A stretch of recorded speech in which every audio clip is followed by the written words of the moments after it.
Hola i benvinguts. Avui ens submergim en una de les obres més importants de la nostra història medieval, el Llibre dels Fets. És ni més ni menys que l'autobiografia del rei Jaume I, una crònica que no només va explicar una època, sinó que, en certa manera, la va construir. Anem directes a la qüestió clau, la que ho embolcalla tot. Quan un monarca o un rei decideix escriure la seva pròpia vida, què podem esperar? És un relat fidel dels fets o és una construcció? Aquesta tensió entre la història i la memòria és el que fa que aquesta obra sigui absolutament fascinant. Per entendre bé aquesta obra, seguirem un camí molt clar. Primer veurem per què és tan important, per què és una crònica fundacional. Després, investigarem què hi havia al cap del rei, quina era la seva intenció. Ens endinsarem en el seu contingut, parlarem del seu estil, que és molt particular, i acabarem reflexionant sobre el llegat que ens deixa. Doncs comencem. Per entendre la grandesa del Llibre dels Fets, hem de situar-lo. No és un text més. És, de fet, una de les obres que donen el tret de sortida a la historiografia catalana escrita en català. Poca broma. I per fer aquesta anàlisi, ens basarem en una font molt concreta que és aquest fragment que tenim aquí. Tot el que explicarem surt d'aquí. Això és important perquè ens permet anar a la base i entendre no només el llibre, sinó com els experts l'analitzen avui dia. Llavors, què és exactament el Llibre dels Fets? Doncs bé, és una de les 4 grans cròniques catalanes, però té una particularitat que la fa única. És una autobiografia. El mateix rei, Jaume I el Conqueridor, va supervisar-ne personalment la creació. Ell és el protagonista i en bona part l'autor intel·lectual. Molt bé, però per què? Per què un rei en ple segle XIII es posa a escriure la seva vida? No és només per vanitat, ni per deixar un simple record. Al darrere hi ha un propòsit molt més profund. I aquí tenim la clau.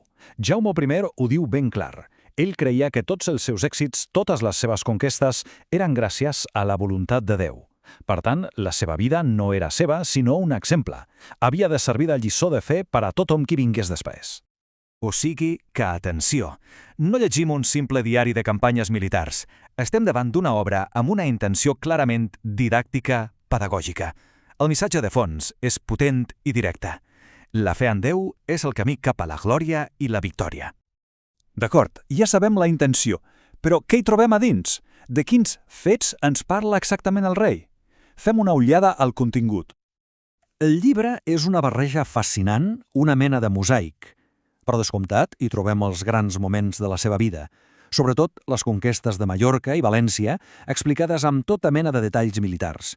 Però el que és realment sorprenent és que, barrejant-s'hi, hi apareixen llegendes locals i fins i tot ecos de les cançons de gesta, aquells poemes èpics que cantaven les gestes dels herois. I ara arribem a un dels punts més genials del llibre, com està escrit, perquè no sona com un document real, fred i distant, tot el contrari, té una veu pròpia. L'estil és absolutament trencador per l'època. Primer, fa servir un llenguatge molt directe, col·loquial, gairebé com si el rei t'ho estigués explicant a tu. Segon, està farcit de refranys i frases fetes, pura saviesa popular. I tercer, un detall increïble. Per donar veracitat al relat, fa que els personatges parlin a la seva llengua, ja sigui català, aragonès o fins i tot àrab. Què s'aconsegueix amb tot això? Doncs un to que és pura vida, molt dinàmic i popular. Fa que la història se senti propera, autèntica. Gairebé sembla que estiguem escoltant la veu del mateix Jaume I narrant les seves aventures al costat del foc. I tot això ens porta a la gran conclusió. Després de llegir el Llibre dels Fets, quina imatge ens queda del rei Jaume I? Quin és el seu autèntic retrat? Doncs el que tenim és un retrat doble, gairebé com una moneda amb dues cares. D'una banda hi ha el monarca èpic, el gran conqueridor, l'instrument de Déu, l'heroi gairebé de llegenda. Però de l'altra emergeix un retrat sorprenentment humà, una persona que parla la llengua del carrer, que fa servir dites populars i que gaudeix amb les històries que explica la gent. I és precisament aquesta dualitat la que fa que l'obra sigui una obra mestra. No és només la crònica d'un rei poderós, és el testimoni complex i ric d'una persona que va ser, alhora, una figura mítica i un home profundament arrelat al seu temps i a la seva gent. I acabem amb una reflexió final. El Llibre dels Fets ens demostra que la història no només són fets, sinó també la manera com es recorden. La forma en què un líder decideix explicar la seva pròpia vida ens en diu tant o més que les seves batalles. És una pregunta que ressona fins als nostres dies. Què busquem quan expliquem la nostra pròpia història? Gràcies per acompanyar-nos.